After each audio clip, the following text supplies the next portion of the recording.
When I reviewed Heavy Fire Shattered Spear back in 2015, I liked it. I mean, I didn't exactly rave about it or name it one of my favorite games of the year, but I felt that it was a solid on-rail shooter that got a lot more right than wrong.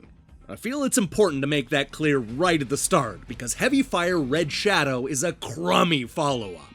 I went into this game kind of excited for another action-packed shoot-'em-up. What I got instead was a mindless bore that is a massive step backwards in almost every way possible.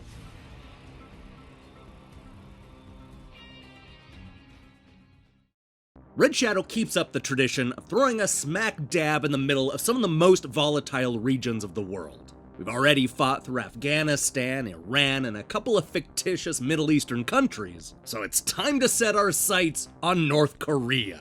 There's a story here that predicts political fallout after the United States installs an anti-missile weapon to protect South Korea. Unfortunately, this fuels an even greater tension, which eventually devolves into a bunch of repetitive missions where our goal is to just shoot bad guys or something. The truth is, you don't go to Heavy Fire for the expert foreign policy analysis, because it's mostly nonsense. All you need to know is that something bad happens, and it's up to you to jump into a gun turret and shoot wave after wave of bad guys before they kill you and your entire squad. And that perfectly sums up this entire game. You just stand there, firing that gun through 8 painfully boring stages and hope it's over soon. I'm not gonna lie, the stationary aspect of this game caught me by complete surprise. After playing some of the previous titles, I went into Red Shadow expecting this to be another on-rail shooter. I suppose the good news is that it's still a shooter, but I'm still shocked that you don't get to move around. So much of what made Shattered Spear so exciting is that you were always on the move and being thrown into crazy situations. And it's incredibly disappointing that none of that is on display in this brand new installment.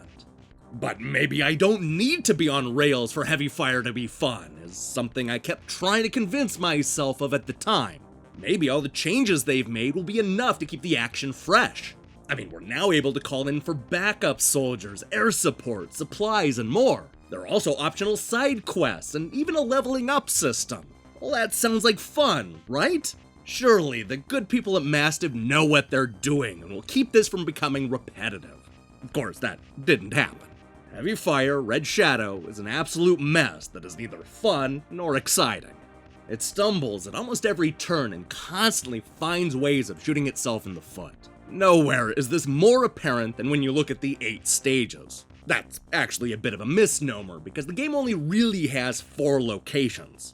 We'll fight through 15 waves of enemy soldiers on the beach before jumping into stage 2, which is another 15 waves of enemy soldiers on the exact same beach. Only this time it's during the day. All 4 locations force you to play both the day and night versions for no reason, even though the battles are near identical. Whether you call it filler or something else, this approach goes a long way to blunt any momentum the game might have had. It actually made me dread each new area because it meant that I would have to spend close to an hour firing at these same enemies and the same vehicles with the same weapons at the same location. The game doesn't introduce new abilities or mechanics, it's just 4 locations where you stand in place and fire in a circle. Maybe that sounds like fun to you, but to me it feels like a giant step in the wrong direction. Now, part of me wonders if this scaled back approach has something to do with the VR support on the PlayStation 4. Standing in place and never having to move may actually make a lot of sense, especially given how walking around in virtual reality can be a real hassle. Of course, this may not have anything to do with it, but whatever the reason, it's clear that Mastiff kneecapped this game right from the start. Even by the already low standards of the Heavy Fire series, this installment is a mess. It's also incredibly buggy. I ran into a problem at the very start where simply changing the settings froze up the game. Later on, when I was finally able to get in, I would run into this problem where I would kill all of the enemies, but the wave would refuse to end. It's as if one of the bad guys was invisible or got trapped behind the geometry. And this didn't just happen once or twice, but rather all the time. Now, on a slightly more positive note, there are times when Red Shadow looks pretty good. The 4 environments have a bunch of destructible buildings and objects scattered around. And I like the effect of seeing the helicopter fly in or the aerial attack blowing everything up. Sadly, the few nice flourishes can't make up for standing in one place and seeing the same background for an hour at a time. Couple that with the crummy gameplay, and this is a massive step backwards for the Heavy Fire series.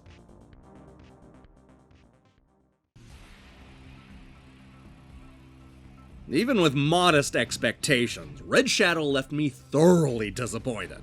The choice to shift focus away from being an on-rail shooter removes a lot of what I liked about the previous installments. Standing in one place just isn't as much fun as speeding down the river on a boat while shooting enemies on all sides, which is exactly the kind of over-the-top action we saw in the earlier games.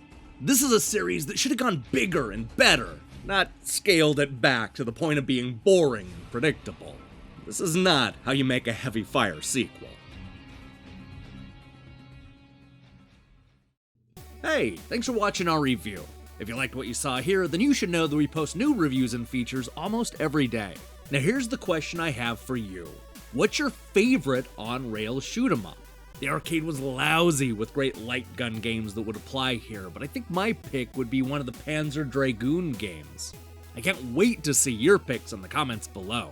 In other news, I'm currently hard at work on reviews of Call of Cthulhu and Fast Striker, as well as a feature that digs into the secret lives of male editors. That's gonna be a lot more interesting than it sounds, I promise. In the meantime, I strongly recommend you click that subscribe button and support what we're doing here. Until then.